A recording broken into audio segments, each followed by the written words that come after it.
Hey guys, I'm Sahil and welcome back to my channel Kolkata Waker. আজকের virtual walking ট্যুরে আমরা ঘুরে দেখব নিউটাউনে হস্তশিল্প মেলা 2023।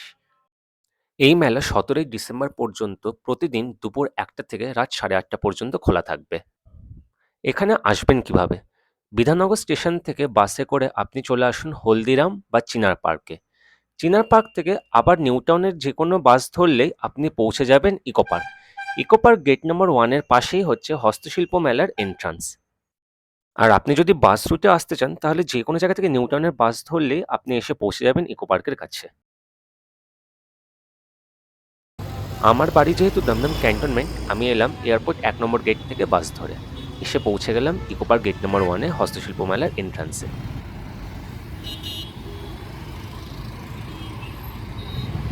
এই মেলাটি প্রতি বছর পশ্চিমবঙ্গ সরকারের micro small and medium enterprise and textile ডিপার্টমেন্টের তরফ থেকে আয়োজন করা হয়।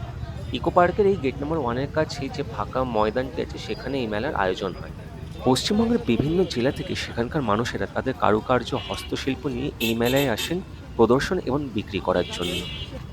মেলা প্রাঙ্গণে প্রতিটি জেলার একটি নির্দিষ্ট স্টল রয়েছে, সেখানে সেই জেলার মানুষেরা তাদের জিনিসপত্র নিয়ে বসেছেন। তো চলুন আজকের ভার্চুয়াল ওয়াকে ঘুরে দেখি হস্তশিল্প মেলা 2023।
আজকের ভ্লগে এটুকুই। আবার দেখা হবে পরবর্তী ভ্লগে। ভিডিওটা কেমন লাগলো অবশ্যই কমেন্টে জানাবেন, লাইক ও শেয়ার করতে ভুলবেন না। আর চ্যানেলে নতুন হলে অবশ্যই সাবস্ক্রাইব করবেন। Till then, goodbye and take care.